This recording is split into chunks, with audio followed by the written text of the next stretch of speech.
Good evening, ladies and gentlemen, lovers and seekers. Let's get cracking. Tonight's fragment has a headline that reads, "The Science of Lies," and the body of this fragment reads as follows. Some things are best learned if begun early in the day, before the child really knows what is happening, when the sun finally sets, and the darkness is anchored firm beneath her feet. Let's get started on this one, shall we? 1. The engine room of deceit. The fragment opens as though it were nothing more than a scheduling recommendation. Some things are best learned if begun early in the day, but its calmness is treacherous. It is not the counsel of a school teacher wishing to start lessons while minds are fresh. It is the covert timetable of a different sort of instructor, the one whose subject is harm, whose syllabus is concealment, whose method is not illumination but suffocation. The early hour is not chosen for the light it offers, but for the vulnerability it exploits. Those who practice the science of lies understand rhythm and timing as precisely as any surgeon understands incision points. In their discipline, the day is a canvas upon which to paint a story, but the brush is dipped in something corrosive. Early in the day is when the defenses have not yet been tested, when the scaffolding of reality is still soft enough to be bent. This is not the casual dishonesty of a lazy mind. It is the weaponized form, a form that has been studied, refined, and systematized until it deserves the title science. 2. Before the child knows, the second line deepens the chill. Before the child really knows what is happening. Here, the science reveals its preferred subject, not an adult opponent, but a being in the stage of purest receptivity. Before a child understands the framework of a day, the architecture of trust, or the structure of the world, the first lies can be installed like the foundation stones of a future prison. There is cruelty in that choice, but more than cruelty, there is calculation. The practitioner knows that if deception is seated before comprehension, the deception can become comprehension.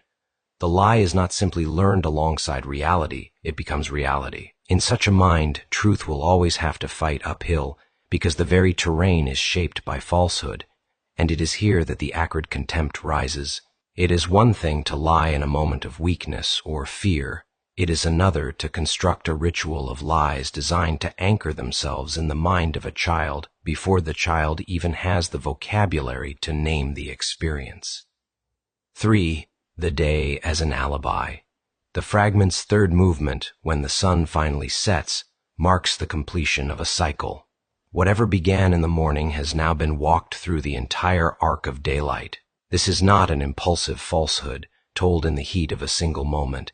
It is a full-day operation, a sustained deception whose arc parallels the movement of the sun. Daylight, in honest life, is the space of exposure, time when things can be seen clearly.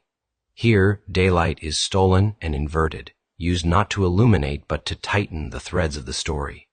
Each hour that passes solidifies the narrative. By sunset, the falsehood has been rehearsed, repeated, and perhaps even lived out in small reinforcing acts. The liar is patient. This patience is not admirable. It is proof of a deep commitment to their craft. 4. Darkness as completion. With sunset comes the most sinister pivot in the fragment, and the darkness is anchored firm beneath her feet. This is not metaphorical darkness in the vague poetic sense. This is structural darkness, a foundation laid below the very ground upon which the child stands. Anchoring the darkness beneath someone's feet is a masterstroke of malicious engineering. It means the ground itself cannot be trusted. It is not a passing cloud overhead, nor a veil that might be lifted. It is the unseen base layer of her reality. No matter where she moves upon it. No matter what she believes she stands on, the darkness is the true floor. The practitioner's success here is total. The victim's movements, thoughts, and perceptions are built on a substrate designed by someone else for purposes she will not comprehend until much later, if ever. 5. The hatred in the observation. To notice such a process is to carry a bitter loathing for it. The fragment's tone carries this loathing not through loud denunciation, but through its sparseness. The economy of words is surgical, and the precision leaves no doubt that the observer has seen this process up close, perhaps too close. The hatred is not the hatred of someone surprised by dishonesty. It is the hatred of someone who has mapped its anatomy, dissected its routines, and found nothing accidental in it. It is the hatred of someone who understands that the darkness beneath the child's feet is not an accident of weather, but the deliberate work of human hands. 6. The discipline of the lie. Calling it the science of lies is not mere rhetoric.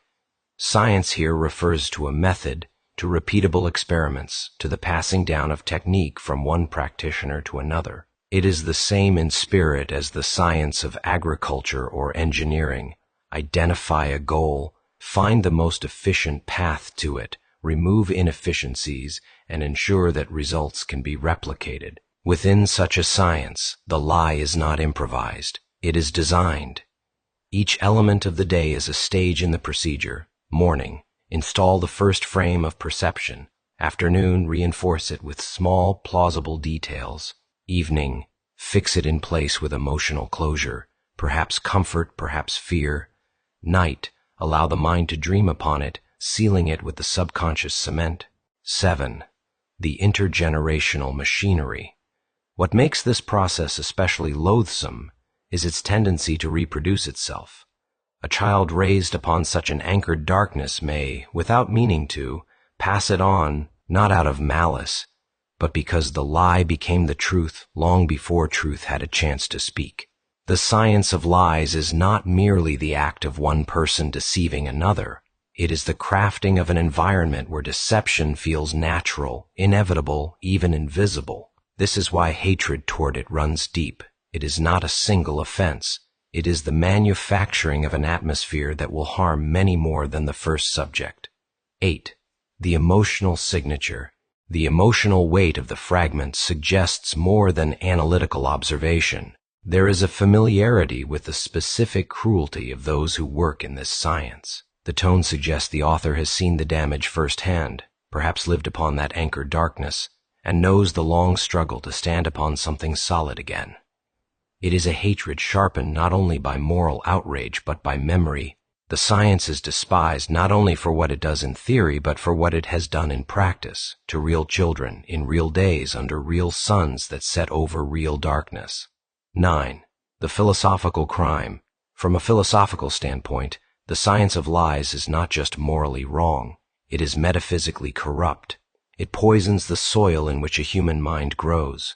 Truth, in such a soil, has no neutral space from which to speak. This is not merely the act of replacing truth with falsehood. It is the act of designing a reality where falsehood becomes the medium in which all other things must exist. Such a science is a war against being itself.